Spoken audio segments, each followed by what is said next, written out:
nous comprenons que les guerres sont des éléments essentiels dans le langage prophétique. C'était primordial que l'équivoque soit ôté pour aider les récalcitrants ou les ignorants.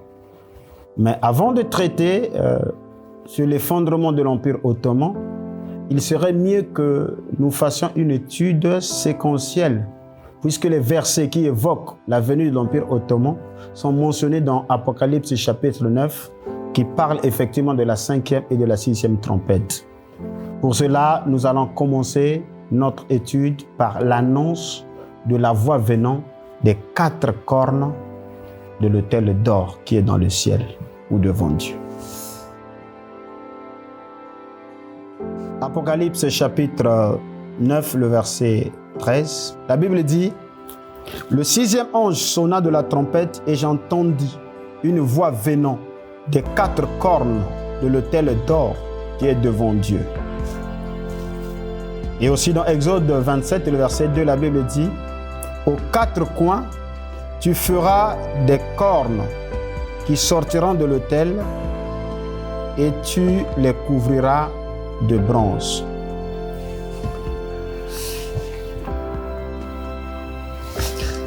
Dans le culte pur ou sacré prescrit à la nation d'Israël, un autel était consacré au sacrifice d'animaux et le deuxième autel était consacré à l'offrande d'encens ou de parfum au Dieu Tout-Puissant. Et ces 2 autels avaient chacun 4 cornes à chaque angle.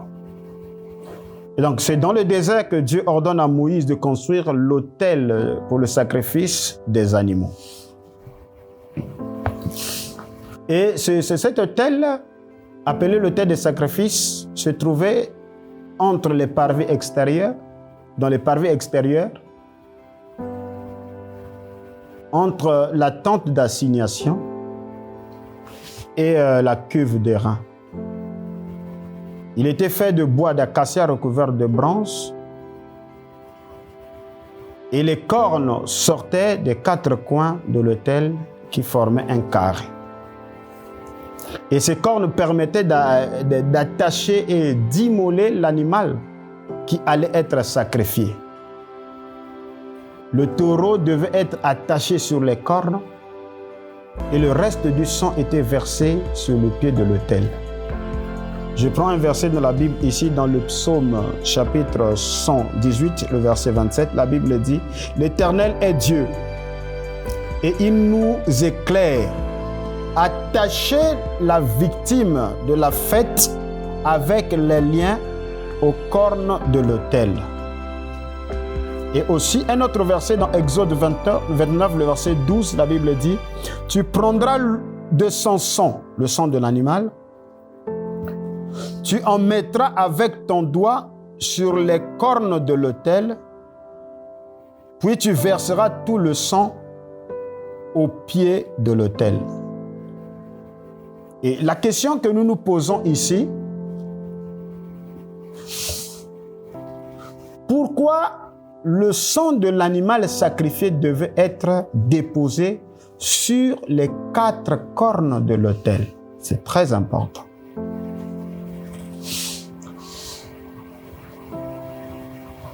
Parce que tout simplement, les cornes symbolisent la puissance.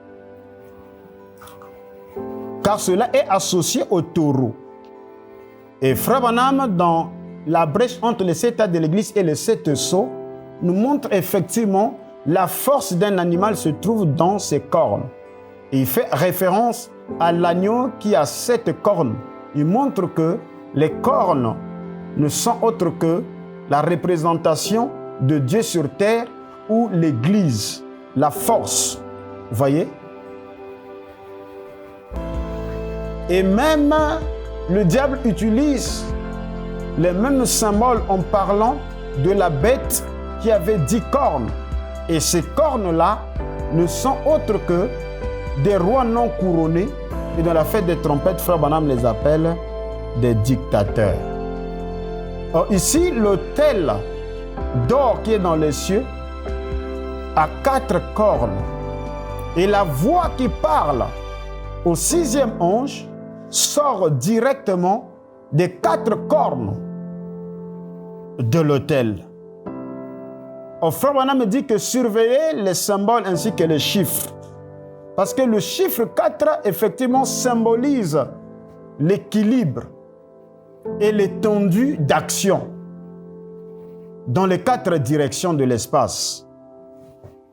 On peut dire aussi c'est la totalité de l'action. Mais le chiffre 4 évoque aussi les 4 éléments ou les 4 forces de la nature. C'est-à-dire 1, il y a l'eau. 2, il y a le feu. 3, il y a la terre. 4, il y a l'air. Donc le feu, le fait de déposer le sang sur les cornes de l'autel indique que la puissance du sacrifice propitiatoire recouvre le péché des 4 coins de la terre. Parce que plus tard dans Apocalypse chapitre 7, Jean montre que ces anges-là qui tenaient les 4 vents, ils étaient aux 4 coins de la terre. Donc le chiffre 4 est le chiffre de l'étendue, est le chiffre de la symétrie, est le chiffre de l'équilibre. Vous voyez? Et quand Dieu a versé le sang à la croix, ce sang-là devait être répandu ou aller faire expiation jusqu'aux 4 coins de la terre. C'est la raison pour laquelle dans le culte parfait donné, le culte pur donné à Israël, il a fallu, lorsque le sacrifice était offert, le sacrificateur devait placer le sang du sacrifice sur les 4 cornes de l'autel. C'est pour cette raison, vous verrez que dans la Bible, Adonijah, lorsqu'il a voulu usurper le trône qui avait été promis à Salomon, et que ce complot fut déjoué et mis à nu, la Bible dit, selon le livre de Rois, chapitre 1er, le verset 49 jusqu'au verset 51, que Adonijah alla tenir les cornes de l'autel. Mais pourquoi il tient les cornes de l'autel? Parce que sur ces cornes de l'autel, il y avait le sang qui a été versé. Donc, le symbole de tenir les cornes montrait que Dieu était obligé d'être clément, Dieu était obligé de faire miséricorde, Dieu était obligé de pardonner, qu'importe le péché qu'il avait commis. Raison pour laquelle, en tenant les cornes de l'autel, Adonijah a lancé un message symbolique à son frère Salomon que s'il faut le tuer, il faut qu'il vienne le tuer. Ainsi, là, il se trouvait devant l'autel. Or, Salomon, connaissant les lois, ne pouvait pas faire ainsi parce que Adonijah avait fait vibrer un symbole qui était très, très sacré. C'est la raison pour laquelle, quand Frère Branham commence à montrer la destruction de la terre à travers les 3 malheurs, dans le message intitulé « Les douleurs de l'enfantement ». Dans sa prière finale, Frère Branham priera, j'espère que je vais retrouver la citation, il montre que les prédicateurs devaient aussi aller pour tenir les cornes de l'autel. Il dit dans les douleurs de l'enfantement, au paragraphe 182, il dit « Seigneur Dieu, que tous les sacrificateurs s'accrochent aux autels, que les gens poussent des cris, que la colonne de feu et la colonne de nuée entrent dans les gens aujourd'hui, les rendent sobres au point qu'ils prendront conscience. Ô Dieu, prendront conscience de la présence du Dieu vivant et puissant. Accorde-le, Seigneur. » Donc, voyez-vous que Frère Branham est en train de nous montrer là que lorsque la gloire du Seigneur descend, il faut que le temps dans lequel nous sommes, que les sacrificateurs tiennent les cornes de l'autel. Et en tenant les cornes de l'autel est un signe de demander la grâce du Seigneur, l'expiation du Seigneur, parce que le sacrifice, le sang du sacrifice est versé effectivement sur les cornes de l'autel. Parce que la force, la puissance de l'animal est dans ses cornes. Et nous avons vu par le prophète qu'effectivement l'Église représente les cornes du Seigneur. Et un autre fait qui est très avéré, qui est très important d'ailleurs, c'est qu'en dépit de ce que Adonijah est allé saisir les cornes de l'autel, mais il y a aussi en rapport avec la voix qui sort des 4 cornes de l'autel d'or qui est dans le ciel auprès de Dieu. C'est que nous trouvons cela dans l'Ancien Testament, parce que j'aimerais vous faire une confidence plutôt. Le livre de l'Apocalypse est un amalgame des symboles des livres sacrés de l'Ancien Testament. Beaucoup de gens viennent pour dire que Frère Branham a fait le plagiat de ceci, le plagiat de cela, le plagiat de cela. Mais il y a une chose que vous ignorez, c'est que Dieu n'utilise que des choses qu'il a déjà données. Donc Dieu veut faire vivre ou vient vivifier dans une saison précise des choses qu'il a déjà données. Donc ce n'est pas un Dieu de rupture pour descendre et créer quelque chose qui n'existe pas. Dieu n'agit pas ainsi. Dieu savait qu'en envoyant Moïse en Égypte, il savait bien que les Égyptiens, leur fondement, leur sagesse reposait sur le serpent. Et curieusement, il envoie Moïse avec le bâton comme signe qui se transforme en serpent. Voyez-vous?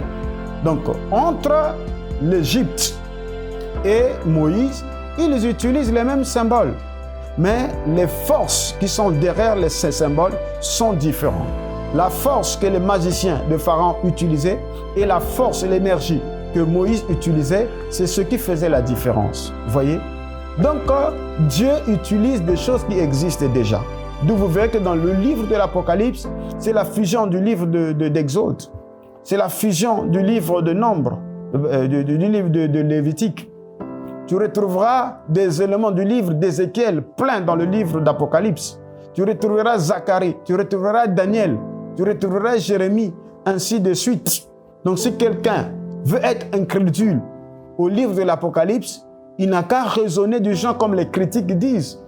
Ce n'est qu'un système hébreu appelé un système eschatologique pour inciter la peur. Donc voyez-vous que les chandeliers, ce n'est pas Jean qui les crée. Ça existe déjà dans le livre d'Exode. Mais de façon prophétique, ça existait déjà dans le livre de Zacharie.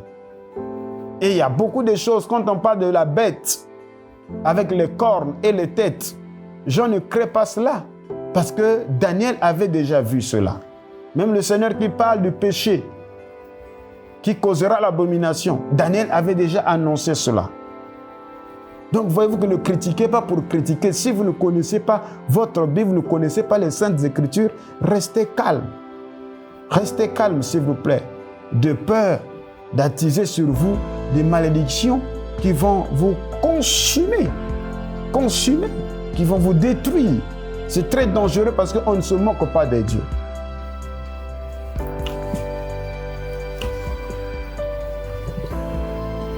Donc si Dieu parle, là dans Apocalypse chapitre 9, et que sa voix sort des 4 cornes de l'autel, ceci est en rapport avec l'image que Dieu nous montre du jugement que Dieu avait adressé à la maison de Juda. Pour quelle raison? Parce que le péché de Juda était si grand qu'il était symboliquement gravé d'une manière permanente sur les cornes de l'autel avec une pointe de diamant. Et le diamant est la matière naturelle la plus dure qui ait existé sur terre. Pour appuyer cela, je prends le livre de Jérémie, chapitre 17, le verset 1er, la Bible dit: le péché de Juda est inscrit avec un burin de fer, avec une pointe de diamant. Il est gravé sur la table de leur cœur et sur les cornes de vos autels. Donc le péché de la maison de Juda, Dieu l'a écrit, Dieu l'a gravé là, sur les cornes de l'autel, par le diamant. Je crois que je parle à des lecteurs, vous savez bien le symbole du diamant. Et dans les pierres de naissance, quelle est l'influence du diamant? Et pourquoi William Branham est sous l'influence du diamant? Toi, le jeune enseignant, le chercheur, voilà les pépites que je vous laisse comme Ruth, à vous de glaner là-dessus. Parce que je n'ai pas assez de temps, je suis obligé de développer ici. Donc, voyez-vous que le péché de Judas est gravé avec le diamant sur les cornes de l'autel. Et au verset 3, Dieu dit: j'interviendrai contre eux de 4 manières, déclare l'Éternel. L'épée pour les tuer, les chiens pour les déchiqueter, les oiseaux du ciel et les bêtes de la terre pour les dévorer et les faire disparaître. Je ferai d'eux un exemple effrayant pour tous les royaumes de la terre à cause de Manassé, fils d'Ézéchias, roi de Juda, et de tout ce qu'il a fait dans Jérusalem. Voyez-vous que, donc, si le péché de la maison de Juda se retrouve sur les cornes de l'autel, alors que l'expiation devait venir là, mais Dieu a mentionné, il a écrit le péché de la maison de Juda sur ces cornes de l'autel, ceci c'est à cause du roi Manassé qui était le fils du roi Ézéchias. Alors, question qui doit être posée: quel est ce grand péché que Israël a commis sous le règne de Manassé? Parce que si nous comprenons cela, nous aurons une vision plus éclairée, plus élargie de notre étude sur les trompettes, ainsi sur ce qui arrive aux hommes de la terre qui vivront ou qui vivent déjà ces événements. Alors, Manassé plonge rapidement dans les profondeurs de l'idolâtrie, agissant plus mal que tous les rois d'Israël et de Juda qui l'avaient précédé. Et il a tout le loisir d'entraîner Juda dans cette descente vertigineuse lorsqu'il accède au trône à l'âge de 12 ans et s'y maintient jusqu'à l'âge de 67 ans. Donc Manassé a régné donc sur Juda pendant 55 ans. Au cours de son règne, il rétablit les lieux de culte païens que son père Ézéchias, à qui il succède, avait détruits. Il construit les autels des dieux phéniciens Baal et il érige un poteau sacré en honneur de la déesse Akhéra ou Astarté qu'il installera à l'intérieur du temple de Salomon. Là, il bâtit aussi des autels consacrés aux astres célestes. Il répand beaucoup de sang innocent jusqu'à remplir Jérusalem.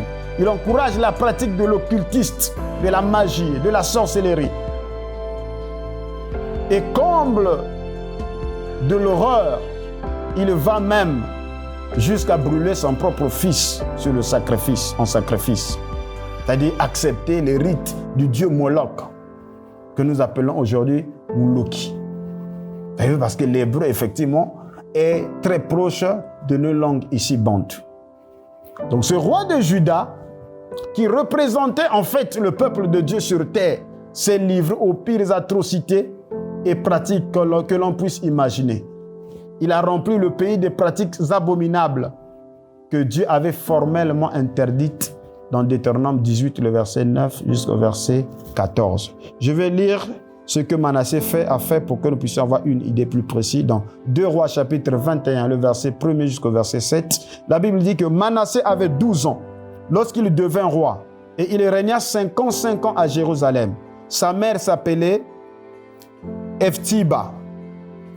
Il fit ce qui est mal aux yeux de l'Éternel en imitant les pratiques abominables des nations que l'Éternel avait dépossédées devant les Israélites. Il reconstruit les hauts lieux que son père Ézéchias avait détruits. Il érigea les autels en honneur de Baal et il fit un poteau sacré comme l'avait fait le roi d'Israël Akab. Il se prosterna devant tous les corps célestes et les servit. Il construisit des autels dans la maison de l'Éternel, alors que l'Éternel avait dit, c'est à Jérusalem que j'établirai mon nom. Il construisit des autels en honneur de tous les corps célestes dans les deux parvis de la maison de l'Éternel. Il fit passer son fils par le feu et il pratiqua la divination et l'occultisme. Et il mit en place des gens capables d'invoquer les esprits et des spirites. Il fit de plus en plus ce qui est mal aux yeux de l'Éternel, provoquant ainsi sa colère. Il mit la statue d'Astarté qu'il avait fabriquée dans le temple. Voyez-vous comment la profanation avait atteint le comble sous le règne de ce roi corrompu appelé Manassé. Ce n'est pas étonnant que le péché commis par la maison d'Israël était si grand que dans 2 Rois, au verset 9, déclare que les Israélites firent le mal, plus encore que les nations que l'Éternel avait détruites devant eux. C'est la raison pour laquelle, symboliquement, le péché de Juda, de la maison de Juda, a été gravé avec du diamant sur les cornes de l'autel. Arrivé ainsi, aucun sacrifice ne pouvait plus effacer cela, ce qu'ils avaient fait. Pour quelle raison? Parce qu'ils se sont détournés des lois que le Seigneur avait établies. Et ce qui sont suivis plus tard, c'est que Dieu a envoyé des armées inattendues qui se retrouvaient de l'autre côté de l'Euphrate, c'est-à-dire Babylone. Et de l'autre côté, pour le royaume du Nord, c'est-à-dire Israël, les 10 tribus, l'empire assyrien qui vint pour les démolir, les détruire et effectivement les amener en déportation. C'est la raison pour laquelle Dieu est en train de nous avertir ici, dans Apocalypse chapitre 9, que de la même manière le péché d'Israël sous Manassé avait été gravé sur les cornes des autels avec du diamant. Vous verrez que dans le livre de l'Apocalypse, la Bible dit « Et les autres ne se repentirent point, de manière à ne point adorer des idoles de bois, d'or, d'argent, etc. » Donc le péché, parce que ce qui fait que les péchés soient pardonnés, c'est la repentance. Mais nous arrivons ici lorsque les trompettes sonnent. C'est comme si les gens ont traversé la ligne de démarcation qui sépare la grâce d'avec le jugement. Tout comme autrefois, Dieu avait pris le péché de la maison de Juda, il l'a gravé sur les cornes de l'autel. Alors Dieu ici parle à travers la voix qui sort du milieu des cornes de l'autel et il ordonne aux anges qui étaient enchaînés, prêts pour l'heure, le jour, le mois et l'année, afin qu'ils soient déliés pour semer de la destruction. Donc ces esprits-là ont été enchaînés là, sur le bord du fleuve Euphrate. Donc je vous ai montré que les esprits qui sont à l'Euphrate, ce sont des esprits de guerre. Ce sont des esprits qui amènent un temps de discipline. De la même manière, parce que Dieu a pris Israël comme étant une dîme. Il les a pris afin de faire d'Israël, les Hébreux, un royaume de sacrificateurs. Et dans le livre de Deutéronome 32, il dit que lorsque Dieu établissait les frontières des nations, il les a faites en suivant les 12 enfants de Jacob. Raison pour laquelle, en matière de prophétie, Israël est au centre. Donc, quand la Bible parle le nord, c'est selon Israël. Le sud, c'est selon Israël. L'est, c'est selon Israël. L'ouest, c'est selon Israël. Je t'avertis que nous sommes ici en prophétie. Il faudrait que ton esprit soit élevé, ton esprit soit ouvert, ton esprit soit éclairé pour saisir effectivement la portée de la dimension dans laquelle nous sommes rentrés.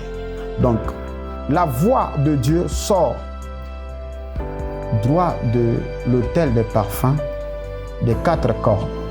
Et donc, j'ai développé et j'ai montré que premièrement, il y avait l'autel des parfums, l'autel de sacrifice qui était placé là, dans les parvis, qui était couvert de bronze. Et le deuxième autel est dans le lieu saint en face du voile, du second voile.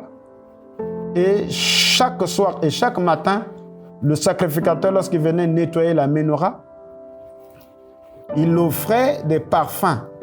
Et ces parfums-là sont les symboles des prières. Et le jour de Yom Kippour, le sacrificateur devait placer le sang aux 4 coins de l'autel. Et nous avons montré qu'aux 4 cornes de l'autel plutôt. Parce que ces 2 autels, que ce soit l'autel des sacrifices ou l'autel des parfums, ils avaient 4 cornes. Et nous avons montré que le chiffre 4 est le chiffre de l'équilibre. Le chiffre un chiffre symétrique. C'est un chiffre de l'étendue. C'est un chiffre qui retient les cordages de la terre. Vous voyez? Raison pour laquelle Dieu a placé 4 anges aux 4 coins de la terre pour retenir les vents. Ainsi, les prières des saints étaient symbolisées par des parfums. Et le jour des expiations, le souverain sacrificateur devait placer effectivement le sang du sacrifice sur les 4 cornes de l'autel. Donc, ainsi, ici, nous voyons selon Apocalypse chapitre 9, là où nous venons de lire, c'est que si Dieu commence à parler par sa voix à travers les 4 cornes de l'autel, c'est pour nous montrer que le Seigneur a versé le sang à la croix et ce sang devait toucher les 4 coins de la terre pour que ça fasse expiation à l'humanité dans son ensemble. Mais ici, nous arrivons à un point culminant où le cœur de l'homme se penche de plus en plus vers le mal. Et puisque quand le cœur des gens se penche de plus en plus vers le mal, nous avons Luc 17 qui nous parle que ce qui arriva au temps de Noé arrivera pareillement. Ce qui arriva au temps de Sodome arrivera pareillement. Alors si Dieu ne détruit pas les habitants qui commettent le même péché aujourd'hui, alors il serait injuste d'avoir détruit la génération contemporaine à Noé, d'avoir détruit Sodome et Gomorrhe, parce que nous arrivons à l'accumulation des péchés identiques à ces civilisations qui nous ont précédés. C'est la raison pour laquelle, si le péché de la maison d'Israël a été gravé, placé là, sur les cornes de l'autel, nous retrouverons ici le même figure dans le livre de l'Apocalypse. Alors, comme Dieu, pour punir Israël, pécheresse, Israël qui plonge dans l'abomination, Israël qui plonge dans l'idolâtrie, Israël qui plonge son cœur dans le mal depuis le péché de Manassé, Dieu, qu'est-ce qu'il fait? Il a ordonné à son serviteur Nebuchadnezzar de traverser l'Euphrate. Donc ainsi, les esprits qui étaient liés derrière le fleuve d'Euphrate autrefois ont été relâchés sur Israël pour une punition et ils ont été amenés en déportation. Ainsi, dans cette phase finale où le cœur de l'homme se plonge jour et nuit dans le mal, que fait Dieu? Dieu parle depuis le ciel à travers sa voix sortant des 4 cornes de l'autel, ordonnant aux anges qui étaient là, enchaînés, liés au bord de l'Euphrate, pour leur dire: maintenant, le temps est arrivé de s'aimer le désastre. Le temps est arrivé de s'aimer la destruction. Le temps est arrivé de s'aimer le trouble. Le temps est arrivé de détruire ceux-là même qui détruisent la terre. Et en conclusion, Frère Branham a développé cela dans le 5e sceau, montrant qu'il y eut des grands hommes comme Uriah Smith qui pensaient que dans le ciel, il n'y a pas l'autel de sacrifice et qu'il n'y avait que l'autel des parfums. Mais Frère Branham montre que, mais en ces derniers jours, l'ouverture du 5e sceau a rectifié cela. Parce que s'il n'y a pas l'autel de sacrifice dans le ciel, alors comment les prières des saints doivent être exaucées? C'est la raison pour laquelle c'est une situation très, très catastrophique. Je crois que je reviendrai là-dessus lorsque je parlerai précisément sur le jugement. Parce qu'effectivement, il y a la grâce lorsque les prières sont offertes comme étant des parfums. Mais ici, la voix qui sort des 4 coins de l'autel, le message qui libère au 6e ange, est un message de déliement des anges qui sont 4 cornes, aux 4 alliés sur le fleuve de l'Euphrate. Et ils viennent, c'est pour la destruction. Ils viennent, c'est pour ôter la paix. Ils viennent, c'est pour châtier ceux qui n'ont pas le sceau de Dieu sur leur front. Alors, mon bien-aimé, l'heure est arrivée où nous devons prendre conscience, comme la Bible dit, par des paraboles sur la vigilance. Et ces enseignements, effectivement, attirent chacun de nous à être vigilant pour saisir des opportunités que Dieu nous donne, parce que le temps est tellement avancé. Au reste, que le Seigneur Jésus-Christ vous bénisse richement et à nous revoir dans les prochaines émissions.